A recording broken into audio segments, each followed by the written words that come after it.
It's a fantastic day in the world of Magic the Gathering. Tarkir is experiencing some supply issues, but for an actually good reason this time around. On top of that, we've got some special Final Fantasy cards to look at, and some interesting new Secret Lair Commander cards as well. Magic. I am a wizard! History. I'm an old wizard! The Magic Historian. My bones hurt. Greetings, owners of fine luxury cardboard rectangles. My friends, I hope the day finds you well because we have gathered for a delightful installment of Mega Magic News. This one is purely a good news edition. I mean, technically, you could consider the first bit of news a little bit negative, but ultimately what it means is very good for Magic overall, and I find myself to be in a great mood because of it. Now, before we dive into the news, I want to let you know I just released a vlog about my trip to America and checking out wonders of the first Shattering event. So if you'd like to see some hilarity involving me and my lady heading to the United States of America, the land of freedom, then I will leave a link to that video at the end of this video and down in the pinned comment. All right, so that out of the way, let's dive in talking about the Tarkir supply issues and how this is genuinely a positive event. Now, we talked before about how there was going to be delays with people getting Tarkir, but that's not what this is. Tarkir is doing banger numbers. Tarkir is slaying it. It is flying off the shelf to a record level where Wizards of the Coast needed to put out a statement about it saying, okay, we are experiencing unprecedented demand for this set. So what this means, guys, is if you want Tarkir and they still happen to have it at your local game store, you're going to want to snag it up soon because the supply is drying up at an insane rate. People are loving this set. Tarkir, obviously, with the quality issues that we talked about, that's a big deal. I wish that wasn't going on with this set. And the story itself, the written story, leaves a lot to be desired. But the actual set itself is banger. I played in multiple pre-releases. I've played with it on Arena already. It is a fantastic return to form for Magic the Gathering. And they've said that they're going to ensure that they print some more, but Wizards move slowly. So it looks like there won't be any replacement product coming until the end of summer. That's how slow, that's how long it takes for Wizards to get things moved around with their production schedule and insert some more product to get it out to us. Now, they've said an interesting thing as well. They generally don't reprint collector boosters or bundles.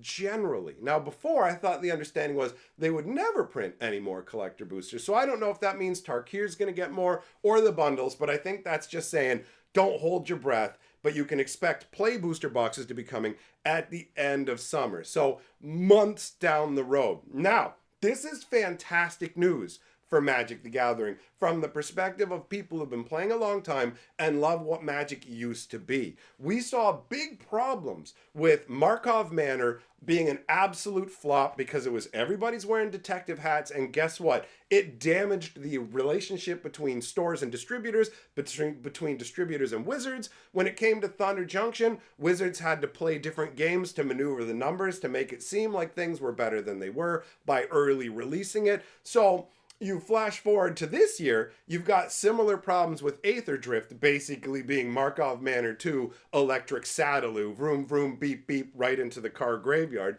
So Aether Drift, a miserable set that did miserably. But Tarkir, the first Magic set feeling like Magic we've had since what? Foundations, which was a core set and at a different level of demand and had a bunch of reprints. Tarkir is the first time basically since Bloomborough that we've gotten a Magic set that feels proper. And even Bloomborough, while it did well, did not have this unprecedented level of demand. I think that Wizards of the Coast didn't have much faith in Tarkir. You may remember from previous videos, we talked about, where's the information on Tarkir? what's going down with Tarkir? Why have we had no spoilers for Tarkir, but we've had announcements for all these Universe Beyonds, Edge of Eternities? We saw stuff for everything but Tarkir. It felt like Wizards of the Coast had no faith in it. Aether Drift got a bunch of attention, and Tarkir sat there going, do I even exist, bro? I'm starting to wonder. So now we've got a situation where it's flying off the shelves, and Wizards is like, oh, okay, wait, we've got to get more of this going. Now, all Wizards really cares about underneath are sales. So if Aether Drift didn't do well, and Thunder Junction and Markov Manor didn't do well, but Tarkir blew the gates off, guess what that communicates directly to the people at the top of Wizards who only care about money and who make the major decisions? It says that Magic IP in universe sets can completely blow their expectations right out the gates. So basically, they're going to turn around and go, okay, maybe we should rethink just how much Universe Beyond we're going to lean into, because at the end of the day, it costs considerably less money to make our own in-universe sets. So Tarkir sets the precedent for a slowing down on the Universe Beyond and speeding up on Universe Within and giving us more traditional Magic sets, which is super heartening for me. It's nice to see indicators that everything isn't just going to continue into the forget about Magic as an actual thing, as basically we're just going to grab all these other brands and slather it over it. We can see more goodness. I mean, we'll have to wait and see what happens with Lorwyn at the beginning of next year. But ultimately, this is genuinely heartening news. So I'm super stoked on that. And I hope that it leads to us getting more sets like Tarkir, because it's genuinely a lot of fun to play with. And speaking of fun, let's take a look at some special Final Fantasy cards up on the screen. Now, these are in Japanese because these are special Japanese buy a box promos that are tied into the Final Fantasy release over specifically in Japan. Wizards of the Coast is incentivizing with these cards. So the first one we're going to look at is Arcane Denial. And this card is 1 blue and 1 instant, counter target spell. You get to draw 2 cards, your opponent gets to draw a card. Next upkeep kind of deal, right? So this is a counter spell that's been around for a long time. The flavor behind this thing is absolutely awesome. Essentially, a scientist who was super depressed created these beings and sent them to every known world to learn about them and learn about what happiness was to them. And ultimately found out, wait a minute, virtually every world is collapsing and being destroyed, and everybody is miserable. So the beings that were sent out to these different worlds were all part of one consciousness, and they all joined together to become the End Singer and decided, you know what? It seems like existence really sucks, so we should probably just wipe out all of existence. And so the flavor text says, even the stars must fall. I mean, that's a translation. But the idea is this being is destroying all of known existence. And that's from Final Fantasy XIV. The flavor on this is off the charts. And Arcane Denial is a pretty solid counterspell, but not nearly as solid as the other promo that they're giving away, which is literally Force of Negation, which is a super expensive card.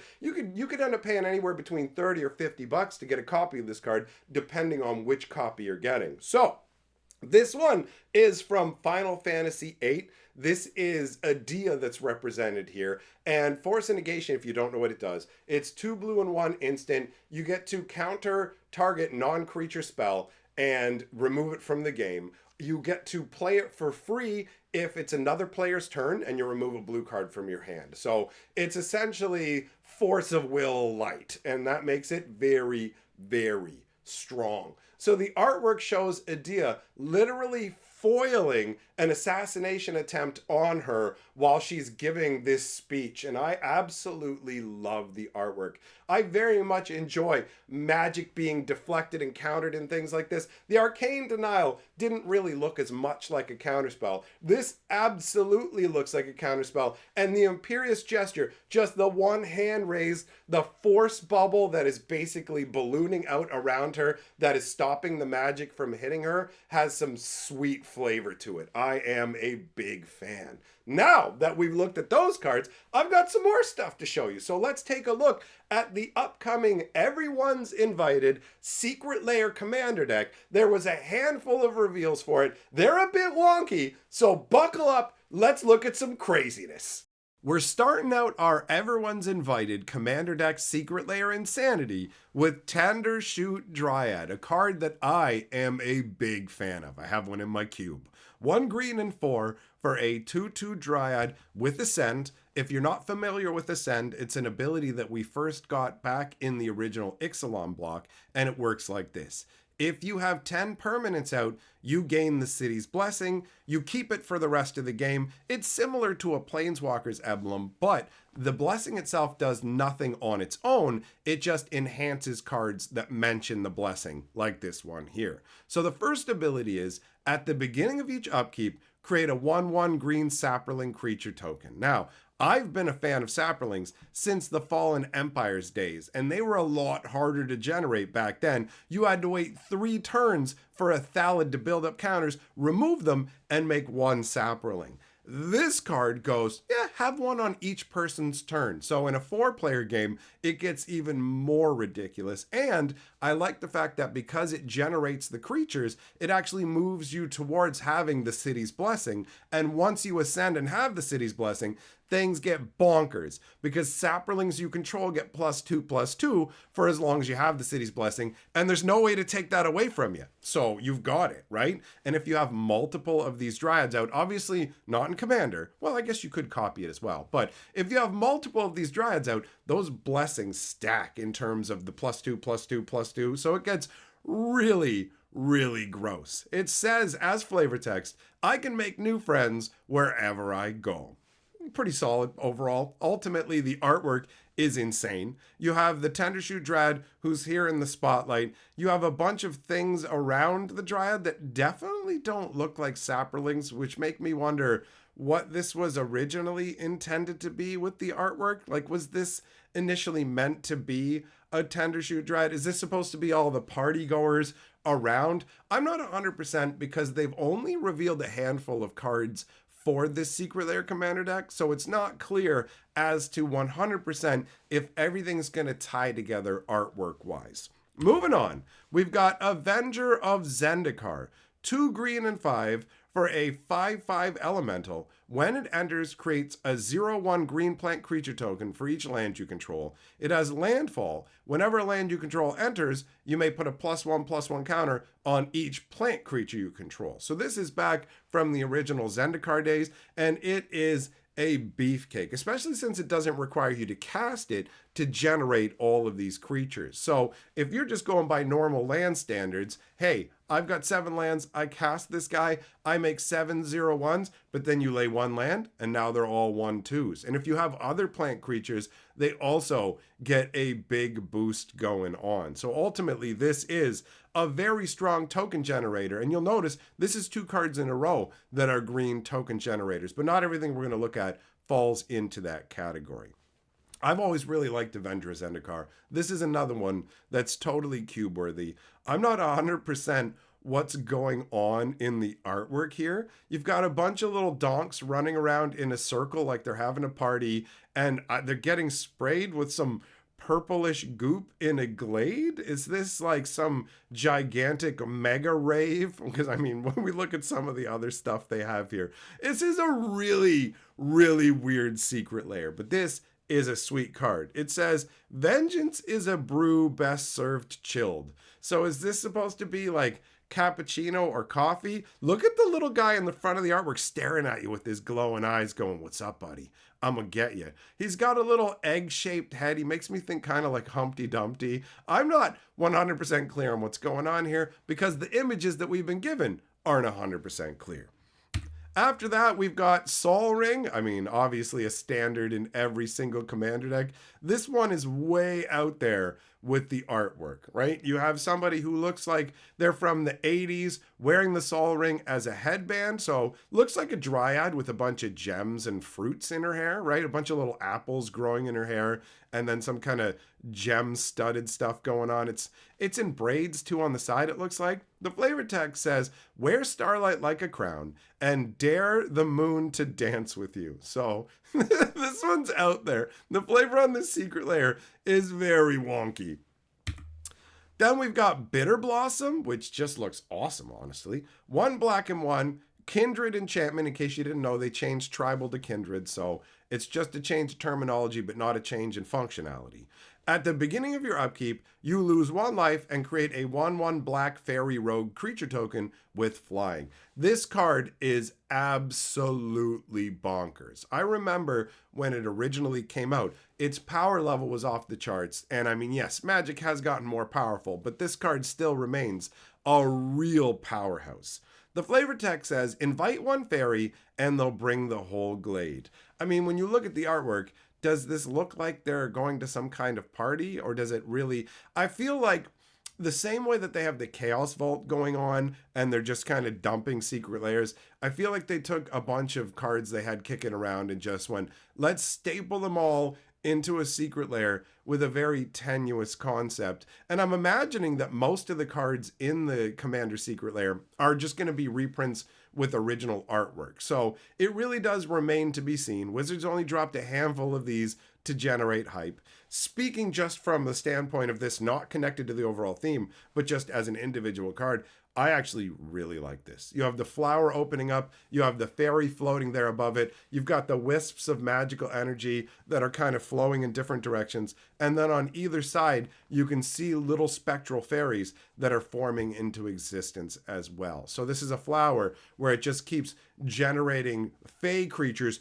straight out of its own essence, which is an incredibly magical concept, right? A plant that can generate fairies is very cool.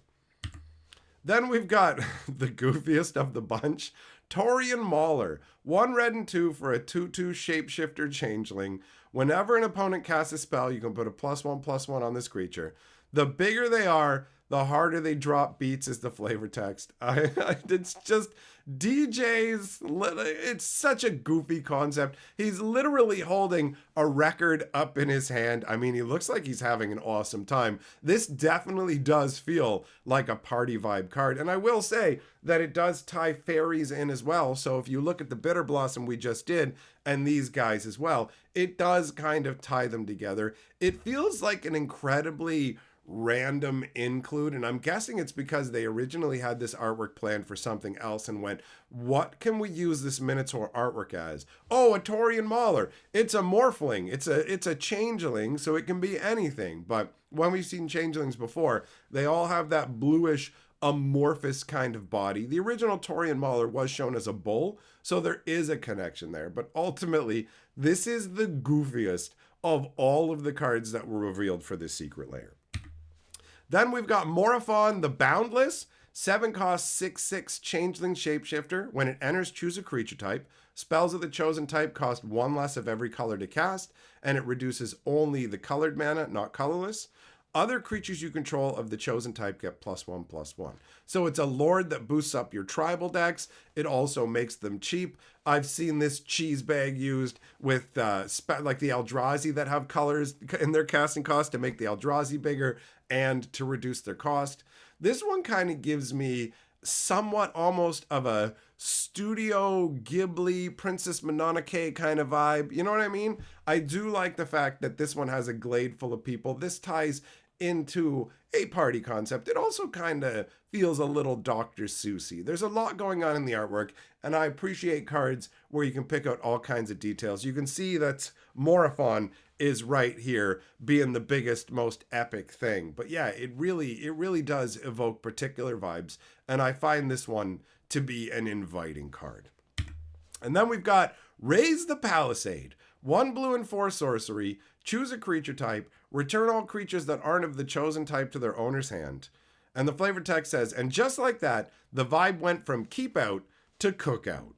So, I mean, you look at it and go, So, how does this card in any way return all creatures that aren't of the chosen type to their owner's hand? How does it have to do with excluding people out by raising the palisade? It really does feel like random art just slapped on a card. But at the end of the day, considering that this has a very tribal vibe to it, this is a solid include to have, right? You can get rid of everybody who's not the dudes you want out. And when you're playing a 4-player game, you're going to get to bounce a lot of creatures and wipe out a bunch of tokens. Now, taking away the concept of trying to make this fit with the flavor, I do enjoy the idea of a dragon coming to a party and roasting skewers for people to munch on. That is genuinely a fun idea. But that wraps up all of the cards we have to look at from this secret lair. I'll let you know more I'll let you know more information on it as it becomes available. All right, my friends, thanks for coming by and hearing what I have to say.